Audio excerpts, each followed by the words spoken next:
Yeah, I know it's been a minute. I know y'all been missing us, but we've been kind of like really busy.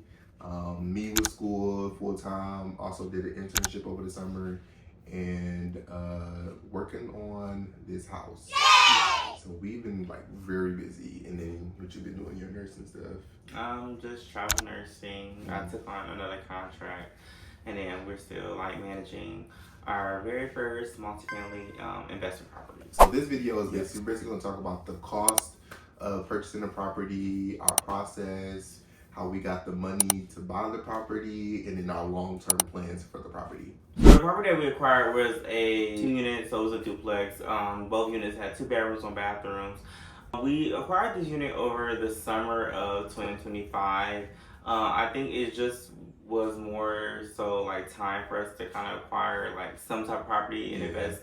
We were heavy listeners like the podcast, like a bigger podcast, Real Estate Rookie, and just other podcasts in general like that pertaining to real estate. And also like I was reading a lot of audiobooks back then, so that just kind of pushed the needle to like, okay, we need to stop listening and like kind of take action.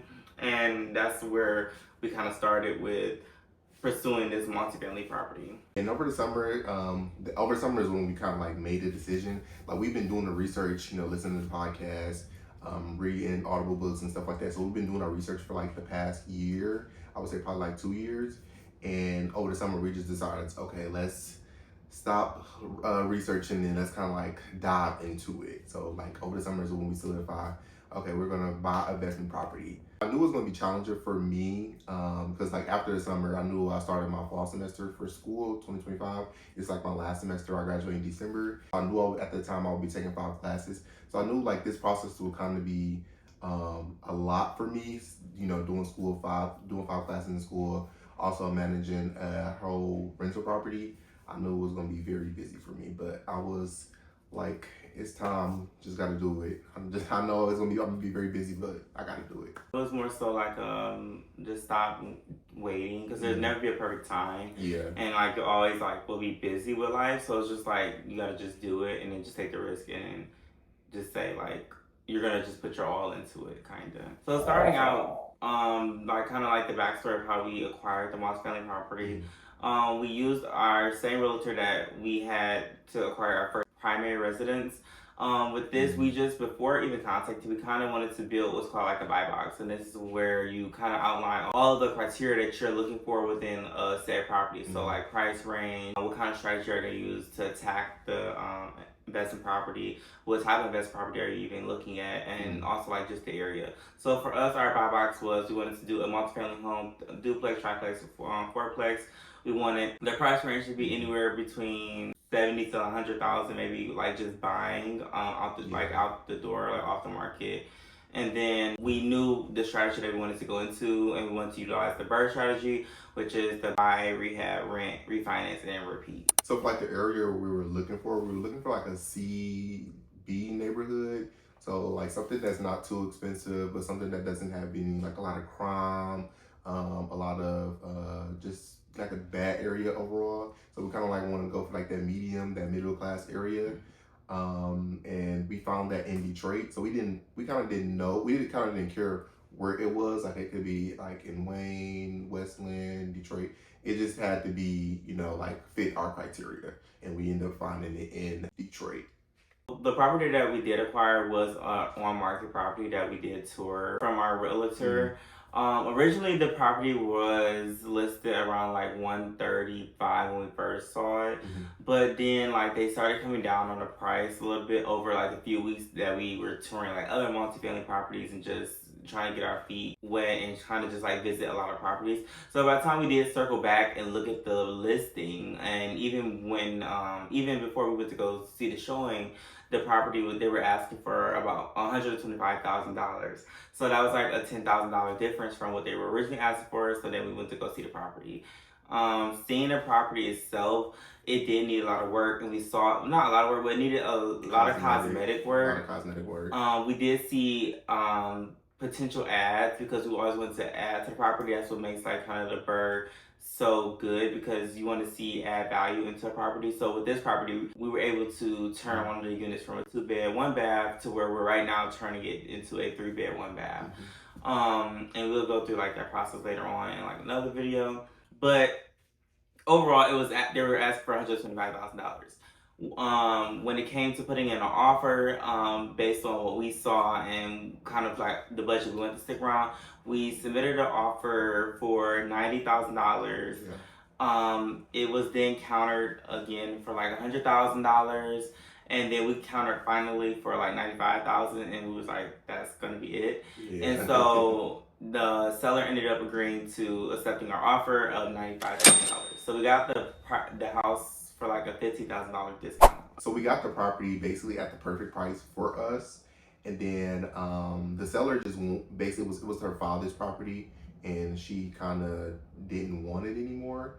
So that's why she sold it and basically ended up giving it to us for that price. So we kind of lucked up, you know, with that property. So once we agreed on buying the property for $95,000, it was all about how we were going to fund this deal and the strategies that we're going to use. So a lot of people utilize what's called OPM, which is other people's money. So we decided to go through the hard money route. So a hard money lender essentially is a financial institution. They'll lend you a big portion of the money to purchase the house, and then they'll more than likely 9 times out of 10, if you have a good hard money lender, will fund 100% of the rehab cost. So with that just includes a lot of due diligence on our part with finding contractors, creating a scope of work, and just showing that the hard money lenders that we have an actual plan for this property.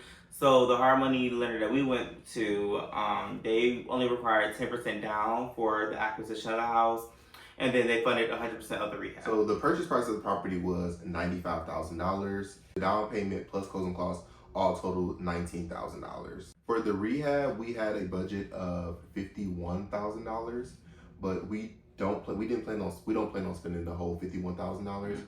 Our budget is around $45,000. We wanted it to be less, but more things came up within the renovation phase, so we had to kind of spend more on that. But if we could, we would have probably spent like 35K.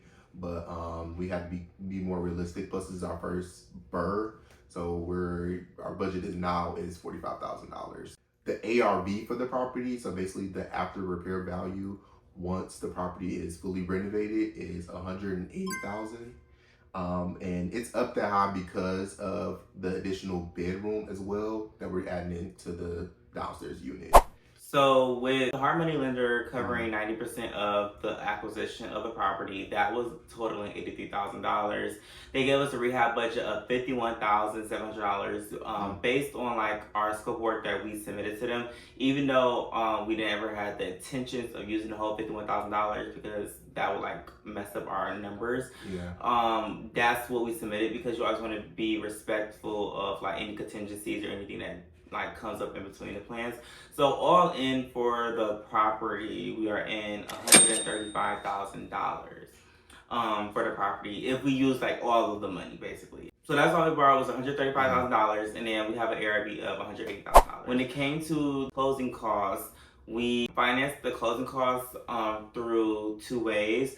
So with me, I was able to save up $700 a week through my travel nurse checks for those months that we were searching for a property. So that's kind of why we also had a strict buy box with the range that we wanted to kind of acquire a property within, just because we knew how much we would have for a down payment.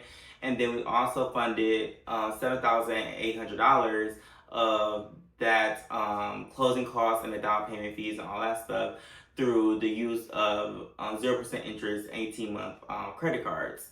And we did this because it was not only a faster way for us to enter the real estate game, but also help close the gap using other people's money in a short instance for a short time period while also not getting any interest, essentially. So that's where like we was able to fund the whole $19,000 to put down to acquire the property. So with the no interest credit cards, I think it was like no interest for 12 months. So I know like a limit was like $7,000 that I applied for.